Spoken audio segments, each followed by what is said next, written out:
The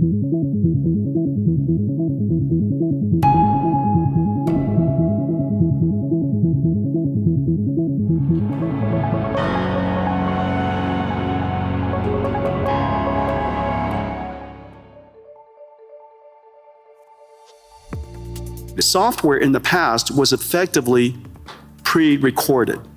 Humans would type and describe the algorithm or the recipe for the computer to execute. Now we have a computer that can understand unstructured information, meaning it can look at an image and understand it. It could look at text and understand it. And to the extent that it can understand your intention, it could perform a task for you. Now, the important thing about this is that because we're reinventing that entire computing stack, the question is, what is AI? It's really important to understand industrially, AI is actually essentially a 5-layer cake. At the bottom is energy. AI, because it's processed in real time and it generates intelligence in real time, it needs energy to do so. Energy is the first layer. The second layer is the layer that I live in, it's chips. Chips and computing infrastructure. The next layer above it is the cloud infrastructure, the cloud services. The layer above that is the AI models. This is where most people think AI is.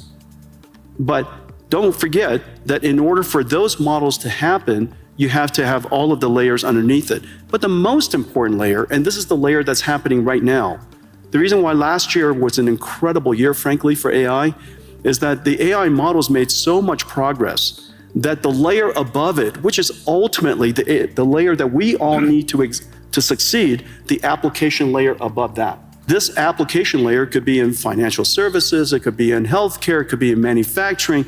This layer on top ultimately is where economic benefit will happen.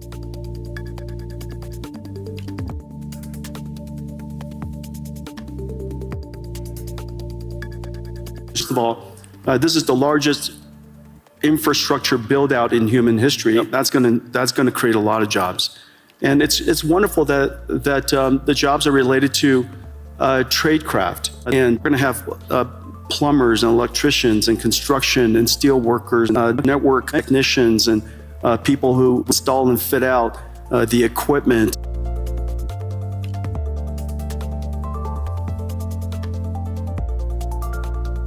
The reason for that is because a radiologist, their purpose of their job is to diagnose disease, to help patients diagnose disease. That's the purpose of their job. The task of the job includes studying scans.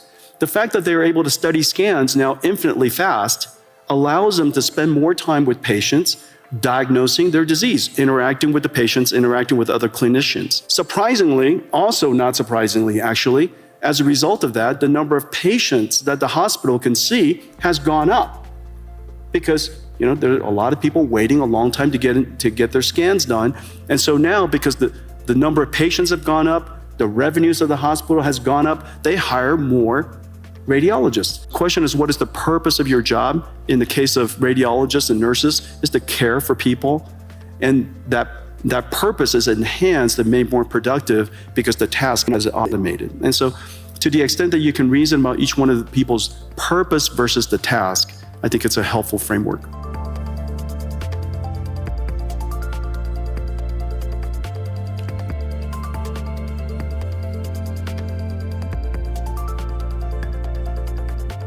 Whether it's somebody in a developing country or a student, it is very clear that it is essential to learn how to use AI, how to direct an AI, how to prompt an AI, how to manage an AI, how to guardrail the AI, evaluate the AI. These skills are no different than leading people, managing people, things that you and I do all the time. For many people who haven't had computer science degree, all of you can be programmers now. And so in the past, we had to learn how to program a computer. Now you program a computer by saying to the computer, how do I program you?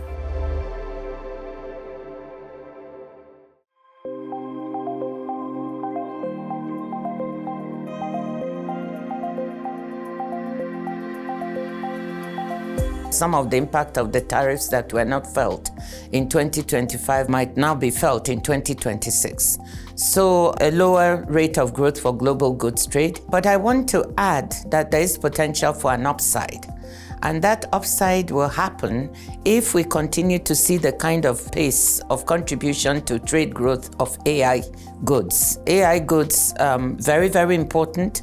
So potentially we could get a surprise and see a bigger number than what we forecast.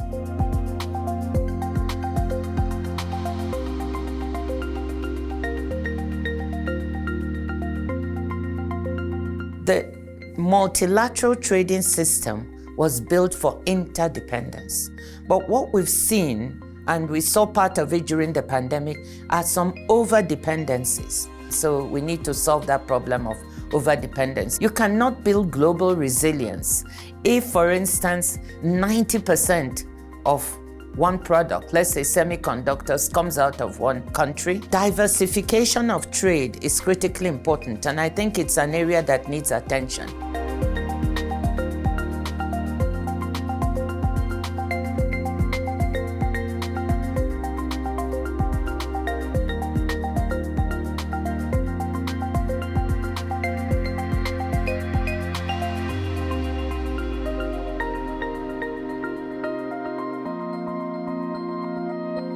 We need more flexibility to respond to changing circumstances, especially in technology within the trading system. And that reform in the way we make decisions, nimbleness to be able to build willing coalitions around new trade opportunities, I think is one of the other areas that demands a lot of attention. So openness, less protectionism, stability and predictability in the trading environment. I think these are things that contribute towards an environment in which a country can grow and not stagnate. We cannot have predictability and stability and more openness in global trade without global cooperation.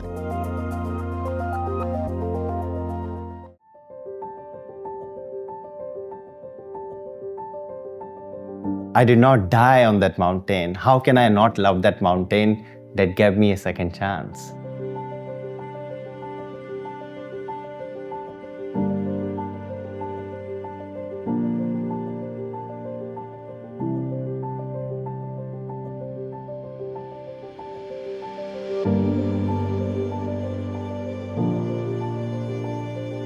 I slid down and entered the mouth of a crevasse. Suddenly, I'm vanished from the surface. No one could see me. No one could find where I am. The world thought I'm dead.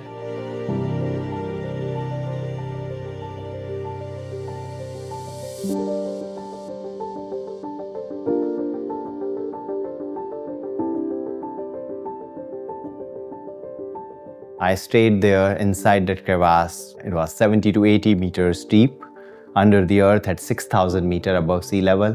I stayed there for 72 hours, 3 days and 3 nights, without food, without water, without external oxygen.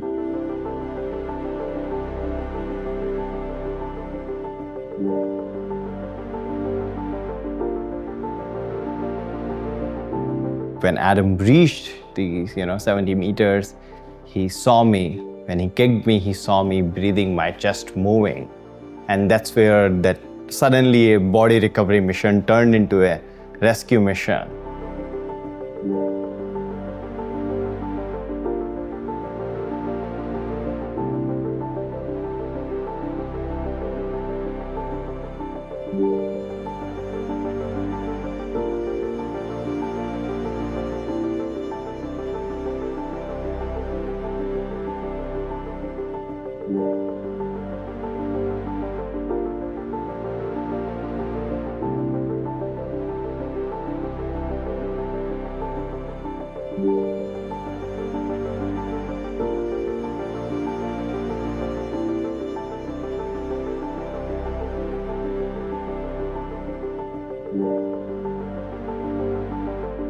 I always say this incident, it's not really an accident or incident, it's my love story with the mountain.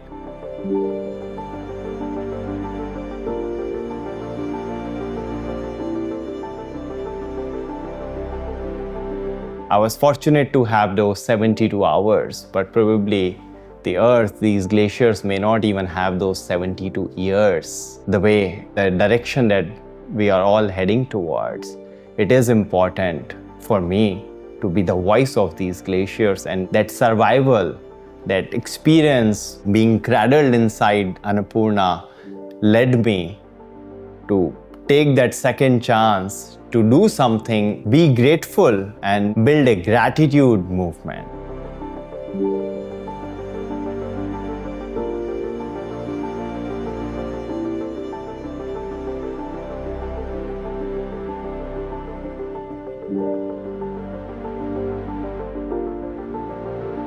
They are the source of water. If they all melt, the rivers won't have the water. They are sustaining billions of people downstream. In Hindu Kush Himalayan region, over 2 billion people these glacier water supports. This will all vanish away. We'll lose memory, we'll lose culture, we'll lose so much.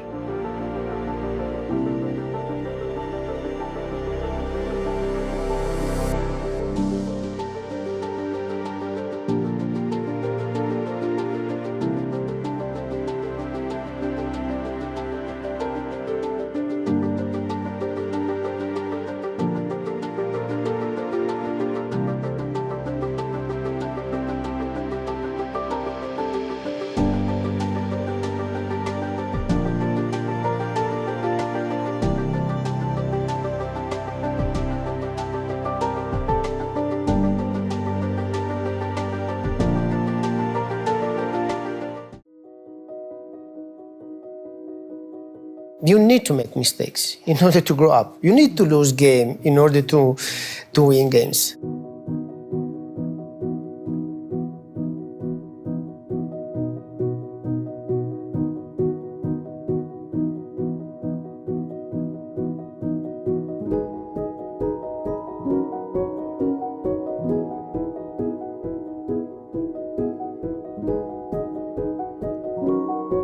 Reaching the top, lifting the most important and iconic trophy that the football player can even achieve. I say complete because I don't feel any other words more than that.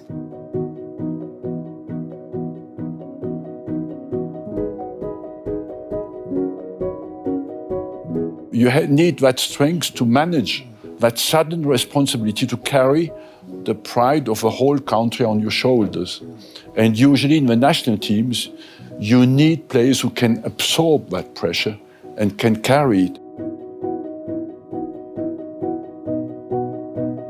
Sometimes when hit you the most is the one that make you grow. And you learn much more from defeats than from wins.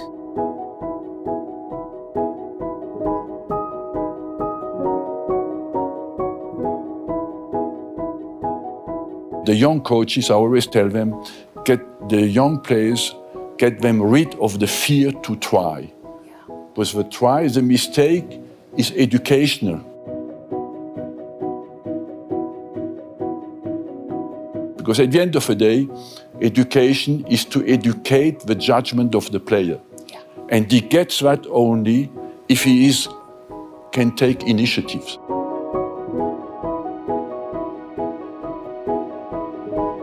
We need that joy, the love for the game, the love to be together, and the joy to be together.